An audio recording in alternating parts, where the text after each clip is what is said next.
सिंधु यात्रा महज सिंध क्षेत्र, सिंध भाषा की बात नहीं करता है, वरन अब ये एक बृहत भारत की बात करता है। हमारे कांग्रेस के नेता और लोकसभा में नेता प्रतिपक्ष श्रीमान राहुल गांधी जी संविधान की किताब लेकर के घूम रहे हैं। संविधान में ये प्रावधान है कि अनुसूचित जाति और जनजाति को लिए जो आवंटित राशि होगी वो उन्हीं के कल्याण के लिए खर्च की जाएगी। There will be no diversion. जो एससी एसटी के लिए पैसा अलॉट हुआ है, चाहे शेयरेबल स्कीम में हो चाहे और किसी स्कीम में हो, वो पैसा उन्हीं के कल्याण के लिए लगेगा।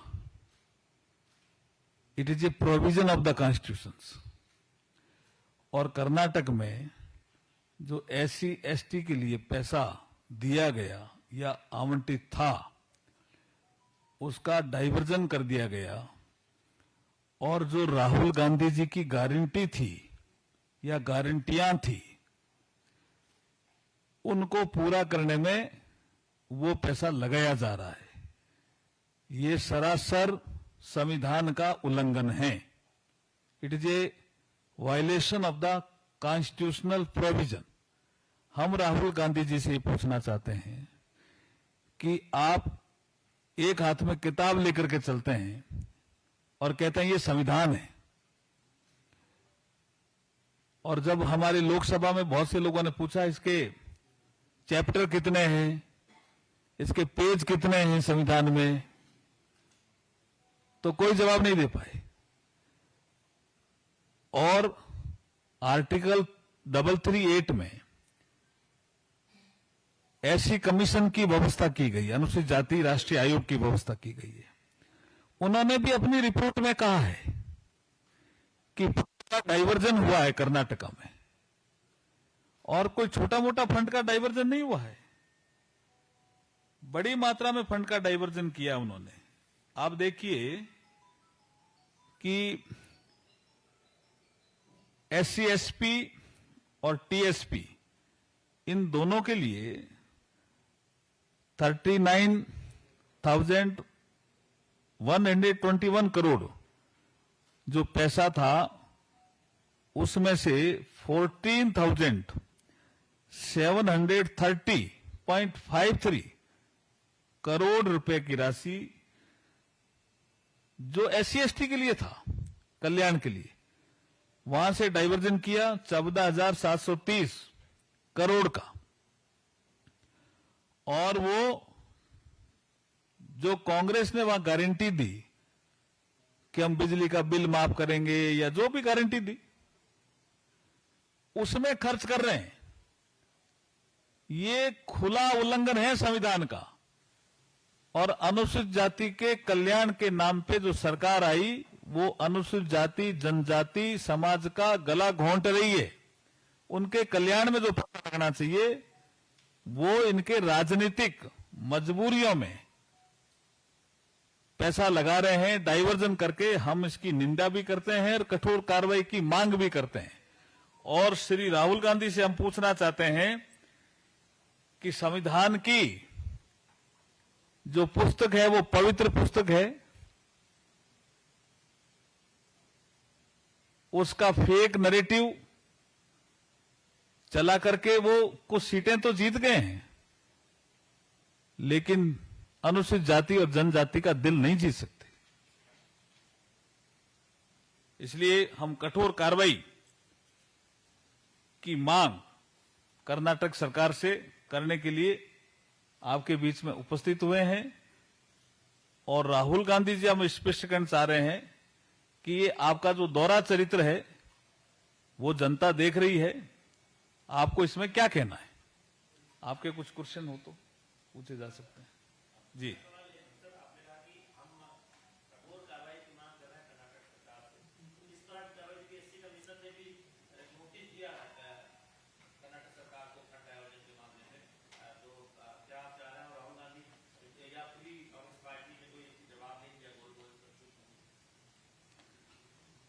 देखिए, जब वित्तीय अनियमितताएं होती है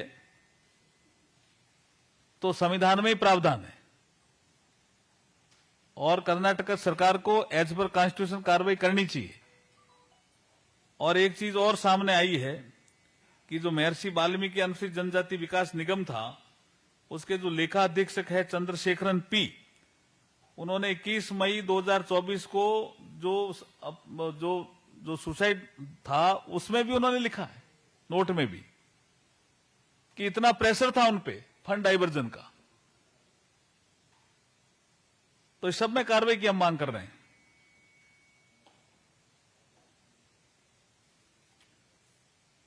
Any question?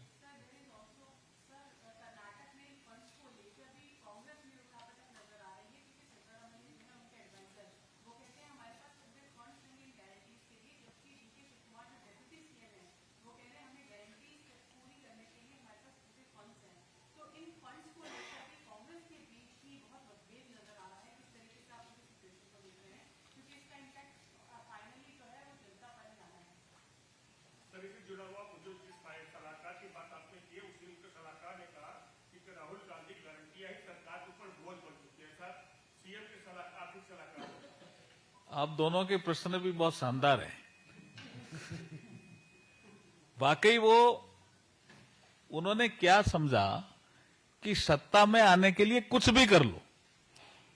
ये जो सिस्टम एक फेक नैरेटिव का जो प्रचलन शुरू हुआ है, वो लोकतंत्र के लिए अच्छा नहीं है। मैं अगर आपको एक बात करूं 1952 की, आपने अच्छा याद दिलाया। 52 में बाबा साहब डॉक्टर बी.आर. अंबेडकर एक उम्मीदवार थे शेड्यूल कास्ट फेडरेशन के दल पे, मुंबई नॉर्थ, वो सीट थी सुरक्षित।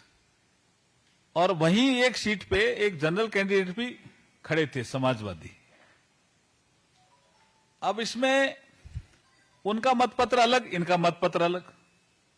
52 में जनता भी 15% मेरे ख्याल में शिक्षित रही होगी, मैं डेटा एग्जैक्ट नहीं है। तो वो जो अधिकारी होते थे, जो निर्वाचन करने वाले, उनसे पूछते थे वोट कहां डालना है। 52 की बात कर रहा हूं। तो फेक नैरेटिव चलाया साम्यवादियों ने डॉक्टर बी.आर. बाबा साहब को हराने के लिए कि आप 2 वोट डालोगे तभी बाबा साहब जीतेंगे। तो बाबा साहब के मत पत्र पे 1 वोट तो उन्होंने बाबा साहब के सामने डाल दिया। उनका चुनाव चिन्ह शायद उस समय हाथी था, और 1 वोट और डलवा दिया, 1 वोट और डलवा दिया। और ये जनता में कह करके फेक नैरेटिव, ये फेक नैरेटिव 52 से ही चल रहा है कि आप 2 वोट डालोगे तभी बाबा साहब जीतेंगे।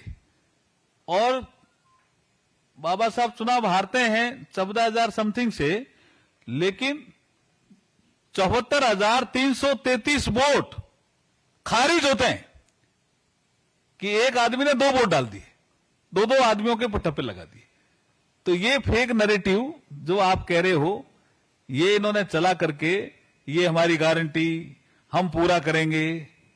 तो भाई फाइनेंशियल मैनेजमेंट देकर के ही पहले करना चाहिए ना। अब लड़ रहे हो आपस में।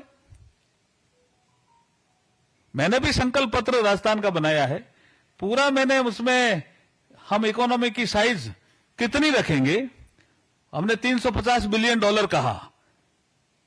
हम 500 भी कह सकते थे, लेकिन हमने राजस्थान का फाइनेंशियल मैनेजमेंट देखा, रिसोर्स देखा, कितना रिसोर्स आता है, उसके आधार पर ही हमने $350 बिलियन रखा। उन्होंने ये देखा ही नहीं कुछ फाइनेंशियल मैनेजमेंट, और अब लड़ रहे हैं।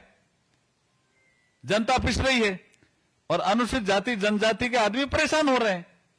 उनको लगा भी ये कल्याण करेंगे, ये अपना कल्याण कर रहे हैं और उनके पैसे के दम पर कर रहे हैं। पैसा अनुसूचित जाति जनजाति वर्ग के लिए अलॉट है, उस पैसे को निकाल रहे हैं और निकाल करके गारंटी पूरी करने का काम कर रहे हैं। ये जनता के साथ धोखा है। Yes, sir.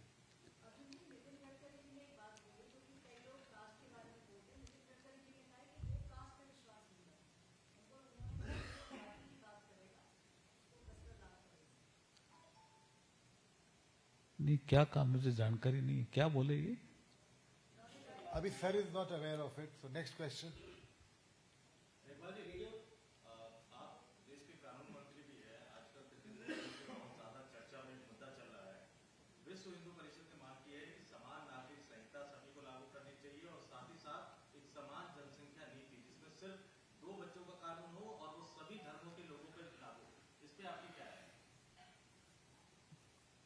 पाठक जी, आप तो बहुत पुराने आदमी हो।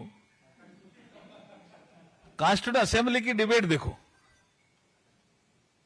उस समय ही आप बाबा साहब बी आर अम्बेडकर साहब को याद कर लो ना। यहां उन्होंने कहा प्रॉपर्टी एक्ट लागू नहीं है क्या, सीआरपीसी लागू नहीं है क्या, उस समय भी डिबेट थी। यह विषय अभी लॉ कमीशन ऑफ इंडिया के पास है और राज्यों ने इसमें तेजी से काम करना शुरू किया है। गोवा में पहले ही से यूसीसी है, उत्तराखंड ने लागू कर दिया है, राज्य भी इस दिशा में तेजी। लॉ कमीशन ऑफ इंडिया की रिपोर्ट के बाद आपको बताएंगे बैठ करके। नेक्स्ट जस्ट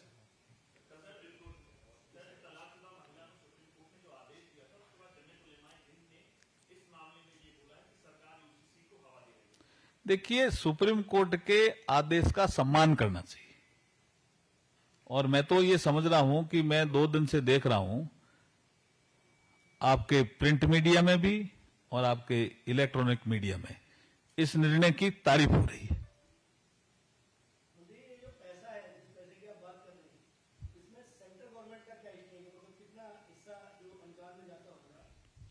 सेंट्रल गवर्नमेंट का पैसा है, तभी तो ऐसी कमीशन ने पॉइंट आउट किया है।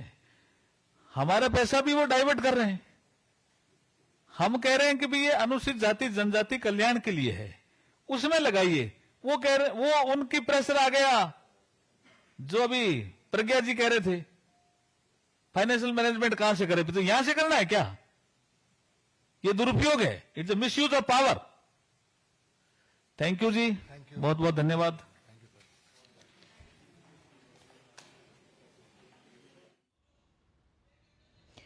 तो बीजेपी ने कर्नाटक में SC/ST मामले पर जमकर घेरा है कांग्रेस को और उन्होंने कहा है कि इस मामले में कड़ी कार्रवाई होनी चाहिए।